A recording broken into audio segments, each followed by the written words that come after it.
Hello guys, welcome to day of hope. आज RRB clerk preliminary exam का second day था and I hope आप सभी लोगों ने बहुत ही अच्छा किया। चारों शिफ्ट का एग्जाम ओवर हो चुका है।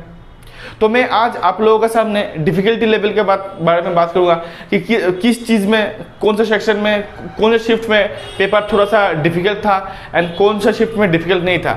लेकिन मैं शुरू करने से पहले एक बात बोलना चाहूँगा कि कुछ बच्चों से मुझे एक इशू थोड़ा सा आ रहा था कि सर अगर क्वेश्चन लेंदी हो रहा है तो उसमें scroll up and scroll down में थोड़ा प्रॉब्लम हो रहा है एंड जब क्वेश्चन को सेव एंड नेक्स्ट किया जा रहा है तो उसमें भी थोड़ा प्रॉब्लम हो रहा है। तो मैं ये इसी चीज़ के रिगार्डिंग में एक अदर्स एजुकेटर्स को मैं एक रिक्वेस्ट करना चाहूँगा कि जो लोग मॉक बनाते हैं काइंडली जो प्रेजेंट इंटरफेस होता है एग्ज़ाम का उसी का ऊपर बेस करके बनाया जाए ताकि स्टूडेंट लोगों को वो जो प्रॉब्लम्स है उसका हैबिट हो जाए, एग्ज़ाम हॉल में कुछ अलग फेस करना ना पड़े।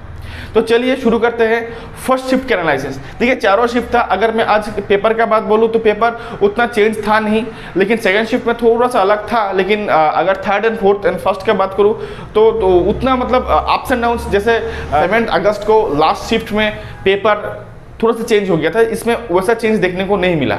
अगर मैं फर्स्ट शिफ्ट का बात बोलूँ तो फर्स्ट शिफ्ट का जो मैंने पेपर देखा और इन बच्चों से एनालिसिस जब लिया तो they are very much happy because first shift का पेपर वो लोग का बहुत ही बढ़िया हुआ।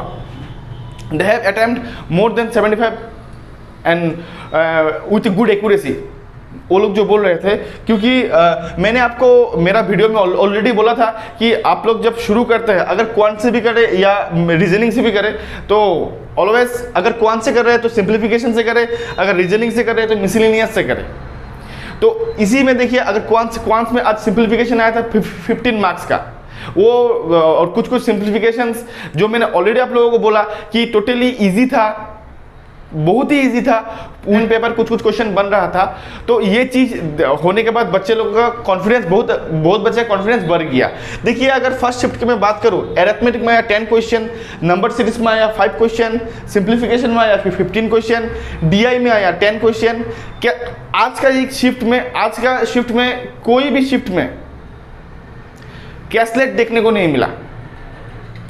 लेकिन फर्स्ट शिफ्ट में जो नंबर सीरीज आया था वो रॉन्ग नंबर सीरीज आया था, लेकिन डुएबल था। अगर मैं रीजनिंग का बात करूं, सर्कुलर आया था, फ्लोर बेस आया था, स्क्वायर टेबल आया था एंड अनसर्टेन एडर। 3 मार्क्स का पजल एंड सीटिंग अरेंजमेंट आया हुआ था आज। उसके साथ अगर मैं मिसलेनियस अदर्स के बात बोलूं तो ब्लड रिलेशन था 3 मार्क्स का, अल्फा न्यूमेरिक था 5 मार्क्स का, सिलॉक्स था 4 मार्क्स का and inequality and coding decoding देखने को नहीं मिला था फर्स्ट शिफ्ट में। 3 डिजिट आया था 5 मार्क्स का एंड मिसलेनियस आया था 3 मार्क्स का। अगर मैं ओवरऑल फर्स्ट शिफ्ट का बात करूं तो पेपर टोटली इजी था, डुएबल था एंड मैक्सिमम बच्चों ने फर्स्ट शिफ्ट में मैक्सिमम मार्क्स अटेम्प्ट किया है। अगर आप फर्स्ट शिफ्ट में थे, अगर मैं गुड अटेम्प्ट का बात करूं क्वांट का तो 30 to 33 is very good attempt. And अगर मैं रीजनिंग का बात करूँ 35 to 37 is a good attempt. अगर फर्स्ट शिफ्ट का ही ओवरऑल में बोलूँ तो 70 plus mean 72 to 73 is good attempt. Second shift का बात करूँ, सेकेंड शिफ्ट में मैथ में थोड़ा सा, क्वांट में थोड़ा सा चेंजेस देखने को मिला।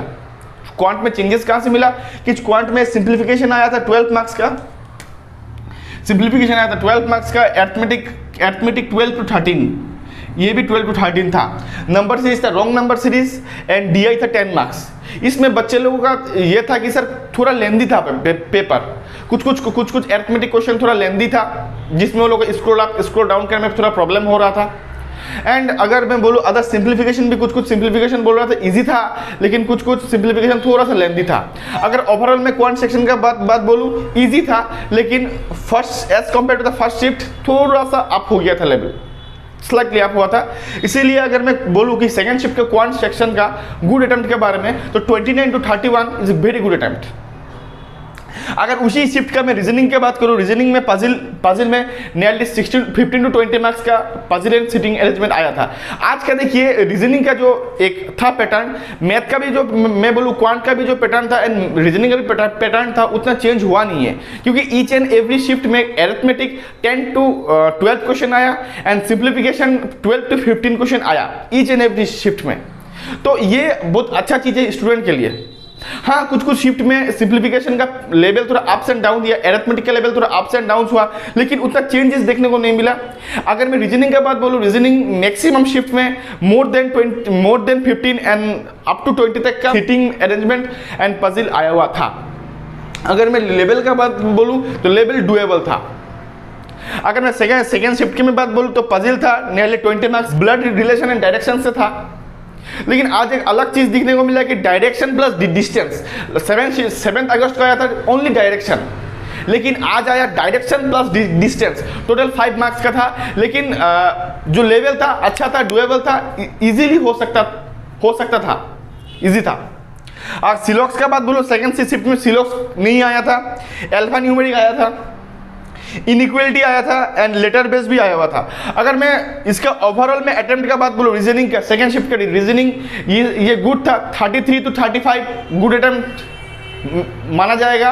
एंड अगर मैं बोलूँ कि ओवरऑल सेकंड शिफ्ट का ओवरऑल गुड अटेम्प्ट 67 to 69। देखिए, अगर आप लोगों का अटेम्प्ट 68 है, 69 है तो डरिएगा नहीं। अगर सेकंड शिफ्ट में अगर जैसे पेपर थोड़ा चेंजेस हुआ है तो उसका अकॉर्डिंग नॉर्मलाइजेशन भी होगा, नॉर्मलाइजेशन से प्रोसेस से नंबर को क्या होगा, इक्वलाइज कर दिया जाएगा। तो आप लोग टेंशन मत लीजिएगा एंड अपकमिंग एग्जाम का तैयारी कीजिए, ठीक है। अभी मैं चलता हूँ थर्ड शिफ्ट का। थर्ड शिफ्ट का मैं अगर बात बोलूं, वहां पे भी सेम ही देखने को मिला। अरिथमेटिक 10 to 12 क्वेश्चन था, डीआई था 10 क्वेश्चन, वहां पे आपका था लाइन ग्राफ एंड टेबुलर था, कुछ एसी का ऊपर बेस करके था एक डीआई। अगर मैं सिंप्लीफिकेशन बोलूँ 13 क्वेश्चन था। कुछ स्टूडेंट से मुझे ये भी जानने को मिला कि सर सिंप्लीफिकेशन इतना ईजी था कि विदाउट पेन पेपर भी सॉल्व हो रहा था। तो ये चीज जब होता है तब सुनने में अच्छा लगता है, क्योंकि जब बच्चे लोग इतना कॉन्फिडेंटली बोलते हैं कि सर कुछ क्वेश्चन अच्छा था, मतलब पेन विदाउट पेन पेपर भी हम लोग बना पा रहे थे, that means there preparation level is good and वो लोग का जो अप्रोच था वो अच्छा था and they have attempt a good mark. Arithmetic का 10 to 12 था, नंबर सीरीज का 5 क्वेश्चन था, सेम था जैसे क्वांट का जो पार्ट था, मैंने ऑलरेडी बोला कि मोर और लेस सेम ही था।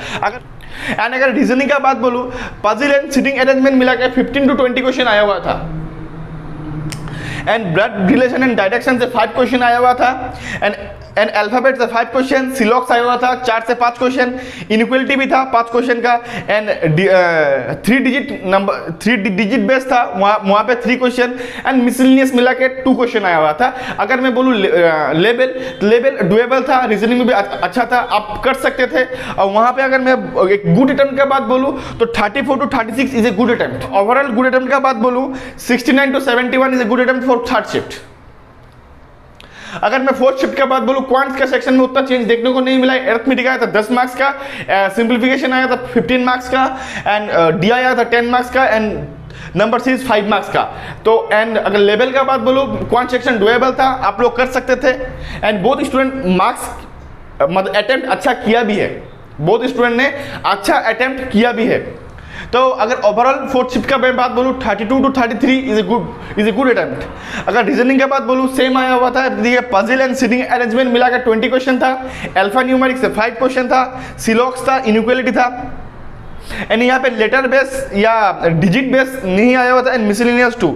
रीजनिंग का अगर मैं बात बोलूँ, अगर लास्ट शिफ्ट का फोर्थ शिफ्ट का रीजनिंग इजी था, डुएबल था, वहाँ पे आप 35 to 37 35 प्लस आप अटेम्प्ट कर सकते थे अगर आपका स्पीड अच्छा है। अगर मैं फोर्थ शिफ्ट का ओवरऑल एनालिसिस करूँ, अगर गुड अटेम्प्ट का मैं बात बोलूँ 70 to 72 is a very good attempt. आप लोग का अटेम्प्ट जो हो गया उसके बारे में सोचना नहीं है। अभी अपकमिंग जो आरआरबी पीओ का एग्जाम है, अपकमिंग जो आरआरबी पीओ का एग्जाम है उसमें कॉन्सेंट्रेट कीजिए एंड जो बच्चे लोगों का एग्जाम कल है, मैं उन लोगों को एक ही एडवाइस दूंगा कि क्वांट पकड़ते हैं या रीजनिंग पकड़ते हैं, एनीवन अब जो भी पकड़े, कभी भी अरिथमेटिक या डीआई से स्टार्ट मत कीजिए, सिंप्लीफिकेशन से स्टार्ट कीजिए। मैं यही दूंगा क्योंकि सिंप्लीफिकेशन इजी आ रहा है, डुएबल आ रहा है एंड आपका मतलब बहुत जल्दी आपका 15 क्वेश्चन बन जाएगा।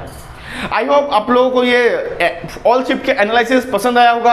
अगर पसंद आया है तो अपना वैल्यूएबल कमेंट एंड आप लोगों का अटेम्प्ट कितना था वो जरूर शेयर कीजिएगा कमेंट बॉक्स में। And till then good bye and best of luck for your tomorrow exam. Thank you.